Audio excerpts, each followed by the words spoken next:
Hello. तो शुरू करते हैं हमारी पहली क्लास स्टेनोग्राफी की। तो मैं आपको ये मैप क्यों दिखा रहा हूँ तो स्टेनो पढ़ने से पहले ना हमें मालूम होना चाहिए कि भाई क्या सीन है, स्टेनो कहाँ से आया, कैसे हुआ, कैसे चल रहा है स्टेनो। तो अब समझिए। अच्छा, वीडियो क्वालिटी और जो एक्स्ट्रा साउंड्स के लिए सॉरी यहाँ। ओके, तो ये इंडिया है। अब इंडिया के अंदर स्टेनो कहाँ से आया भाई? तो जनरली आप देखते होंगे, आप जो बुक पढ़ते हैं वो पिटमैन की होती है।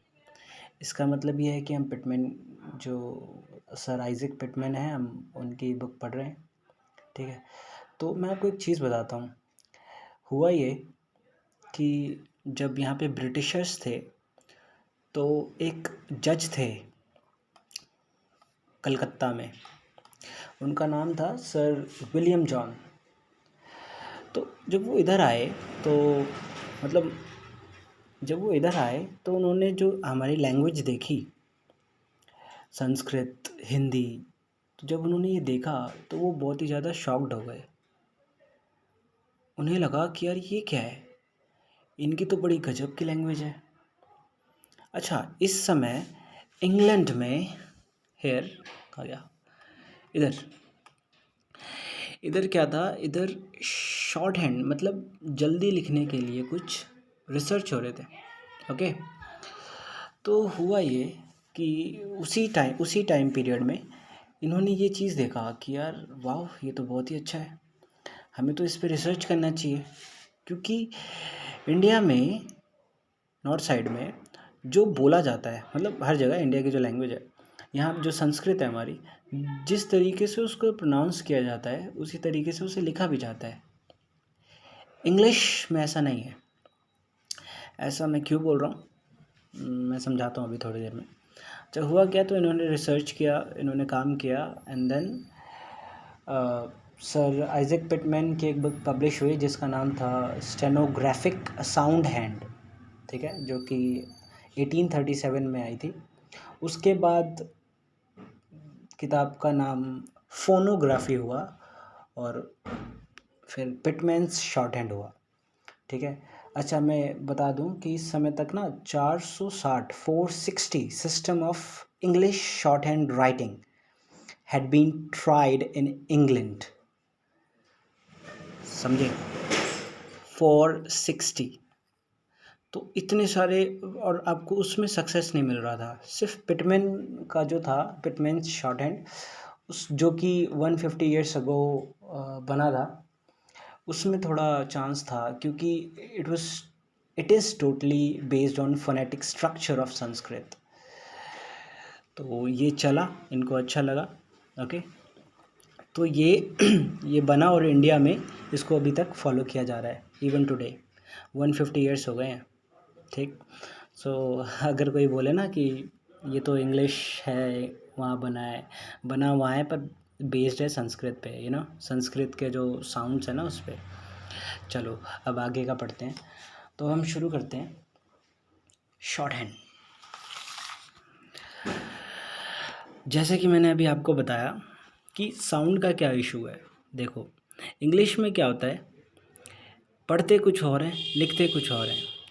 आपने जैसे मैंने यहाँ लिखा है क्लास में सी से स्टार्ट हो रहा है और उसको हम क पढ़ रहे हैं, क का साउंड आ रहा है।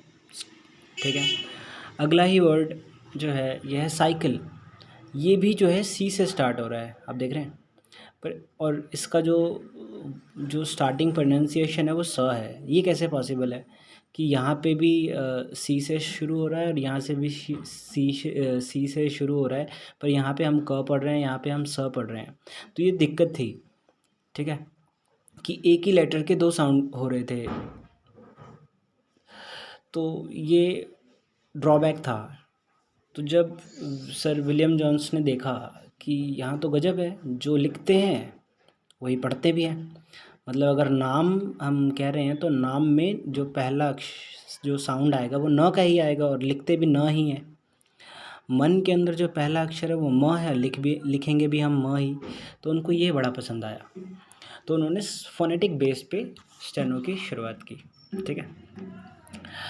अच्छा, अब हम जैसे धीरे धीरे चैप्टर के अंदर घुस रहे हैं, तो आप जब कोई भी बुक उठाएंगे ना पिटमैन की या कोई भी जो भी आप बुक पढ़ते हो, तो अच्छा बच्चों के, आप लोगों के मन में, बच्चे तो नहीं है, मेरी और आप लोगों की उम्र से है, आप लोगों के मन में ये आएगा कि कौन सी बुक से मैं करा रहा हूँ या आपको किस बुक को फॉलो करना चाहिए। तो मैं कह रहा हूँ पिटमैन की आपके पास कोई सी भी किताब हो, आप उसको बस ले लें, और जो मैं करा रहा हूँ आप उसको फॉलो करें। पिटमैन की बुक भी आप करें, ठीक है, आपको कोई डाउट नहीं आएगा। अब जो मैं करा रहा हूँ आप ध्यान रखिएगा, पिटमैन की बुक के अंदर हिस्से तोड़ तोड़ के दिए गए हैं। जैसे कि कुछ स्ट्रोक्स आपको पहले ही सिखा दिए जाएंगे, कुछ स्ट्रोक्स आपको बाद में सिखाए जाएंगे अगले चैप्टर्स के अंदर। मैं ऐसा नहीं करूँगा, मैं सारे स्ट्रोक्स को एक साथ ही सिखाऊंगा। क्योंकि क्या होता है ना, जब हम कोई चीज़ लिखना सीखते हैं, जब हम कोई चीज़ लिखना सीखते हैं ना, जैसे आप जब अगर आपने हिंदी सीखी होगी लिखना, तो आपने पहले क ख ग घ पूरा याद किया होगा। उसके बाद आप आपने मात्रा सीखी होगी। उसके बाद आपने सेंटेंस लिखना शुरू किया होगा।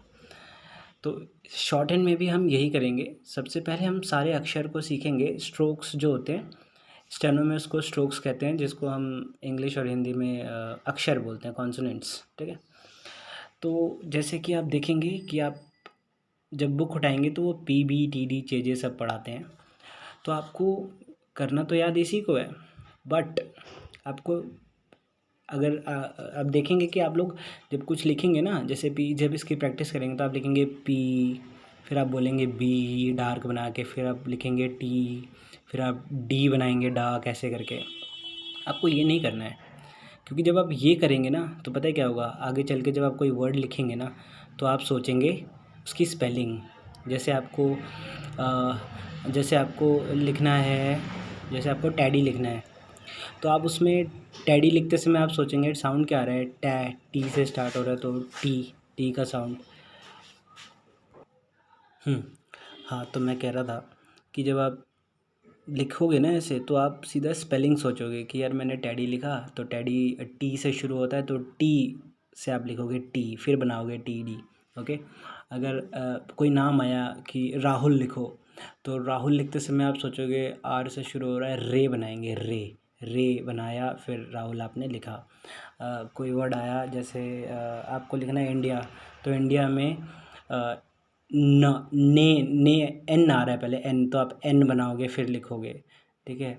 चाइना आ रहा है, तो चाइना में चे, आप बोलोगे चे है, तो चे ऐसे बनता है, चे फिर चाइना आप बनाओगे। ऐसा आपको नहीं करना है, क्योंकि आप स्पेलिंग सोचोगे, ठीक है, तो आपकी ना हैबिट बन जाएगी स्पेलिंग देखने की, जो कि बाद में जाके खुद ही ऑटोमेटिकली ठीक हो जाएगी, क्योंकि आप अल्टीमेटली आप इस मेथड पे आने वाले हो, साइड वाले जो मैं अभी बताऊंगा, इस मेथड पे अल्टीमेटली आप आ ही जाओगे। तो क्यों ना शुरू से ही शुरू किया जाए। जब मैं कहता हूँ कि आपको PBTD चेजे करके याद नहीं करना है, इसका मतलब ये है कि मैं आपको उस वहाँ से निकाल रहा हूँ, उस मिस्टेक से जो आप कर रहे हो। देखो, जब आप इसको ऐसे प ब ट ड च ज करके याद करोगे ना, तो ये साउंड बेस पे रहेगा। अगर आपको मैंने बोला कि बेटा टैडी लिखो, तो टैडी मतलब टैडी, टैडी लिख दिया। आप स्पेलिंग नहीं देखोगे, आप साउंड देखोगे, ट का साउंड है, ड का साउंड है। चाइना बोलेंगे तो च का साउंड है, च लिखा सीधा, ठीक है। आप स्पेलिंग नहीं चेक करोगे, आप साउंड चेक करोगे। मैंने बोला कि जॉन लिखो, ज से शुरू हो रहा है जॉन, वैसे मैं बोलूँगा तो आप कहोगे जे। चलो ये तो फेमिलियर हो रहा है, जाओ मैं कुछ और बताता हूँ। जैसे कि मैं बोलूँ कि आपको लिखना है, पब्लिश्ड, तो आप प का साउंड है, पर आप बोलोगे पब्लिश्ड में पी आता है, पी बनाओगे आप, प का साउंड। आप देखो, जब सुनो, थोड़ा कंफ्यूज हो गया एक मिनट। देखो, साउंड के हिसाब से स्ट्रोक बनाने हैं, ठीक है, ना कि स्पेलिंग के हिसाब से। मैं बच्चों को देखता हूँ क्या होता है कि वो वर्ड पूछते हैं और फिर कहते हैं अच्छा इसकी स्पेलिंग इससे शुरू हो रही है, ये बनेगा। आपको स्पेलिंग पे नहीं ध्यान देना है, आपको साउंड पे ध्यान देना है। पी बोला जाए, अगर आपको बोला जाए पापा लिखो, तो आप प 2 बार जोड़ेंगे, फिर इसमें मात्रा लगाएंगे। जैसे कि अभी तो मात्रा आपको सीखनी है, आपको जस्ट स्ट्रोक सीखने हैं।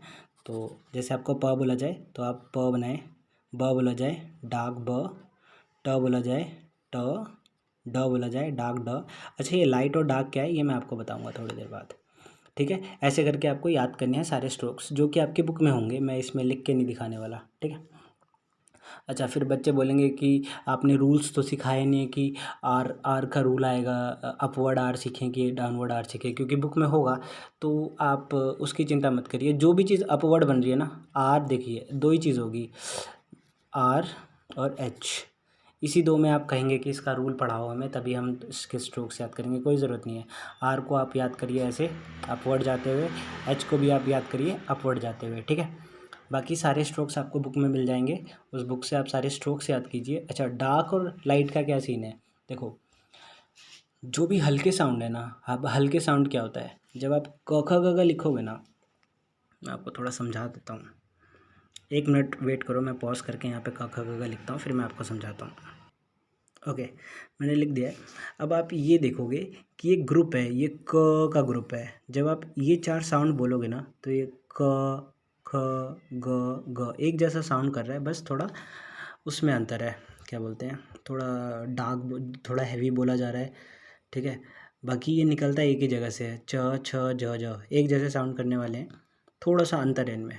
ट ठ ड ढ ये एक जैसे साउंड कर रहे हैं, देखो सुन के देखो राइम कर रहा है, क ख ग घ च छ ज ज ट ठ ड ढ त थ द द प फ ब म प फ ब भ, ठीक है। अच्छा ये जो मैंने यहाँ छोड़े हैं, आप कहोगे आता नहीं है क्या, आता है। ये देखो ये क्या होते हैं, इसको बोलते हैं नेज़ल साउंड्स, ये अंग ण ऐ न ये होते हैं ये, ठीक है। न म जनरली ये क्या करते हैं, ये अपना न का साउंड देते हैं, ठीक है। तो इसी को नेज़ल साउंड कहते हैं, जिसको एन की तरह बनाते हैं ऐसे, ये थोड़ा डार्क में बनता है।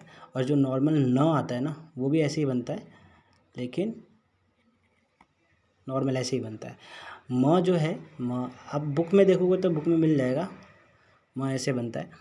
अच्छा देखो इसमें से लाइट किसको बनाना है, जो ये वाला है ना इसको आपको लाइट बनाना है, क च ट त प, क्योंकि ये लाइट बोले जा रहे हैं। ये ख छ ठ थ फ ये क्या होता है कि ये हिंदी में ज़्यादा यूज़ होते हैं, तो इसलिए आपको ये नहीं सीखना है। ग ज ड द ब ये यूज़ होंगे, क्योंकि ये जो लाइन है, ये जो ग्रुप है, ये इसी ग्रुप का डार्क वर्जन है, इसलिए इन ग्रुप को लाइट लिख रहे हैं, तो इन ग्रुप को आप क्या लिखोगे, डार्क। ये बनते एक जैसे ही हैं, क बनाओगे क जैसा ही ग है थोड़ा डार्क, तो क लाइट ग डार्क, च ज तो च लाइट ज डार्क, ट ड ट लाइट ड डार्क, त द प ब, ठीक है। ये बनेंगे लाइट, ये बनेंगे डार्क। हिंदी में ही साउंड याद करने हैं आपको, ये बुक में मिल जाएगा कि ये क है, ये ग है क्योंकि ये डार्क, ये च है, ये ज है, ये लाइट है, ओके। ये ट है, ये ड है, ये त है जो कि आप इस तरीके से याद करेंगे त, और ये द है जो कि ऐसे याद करेंगे, ये भी सेम है, ये डार्क है। ये प है,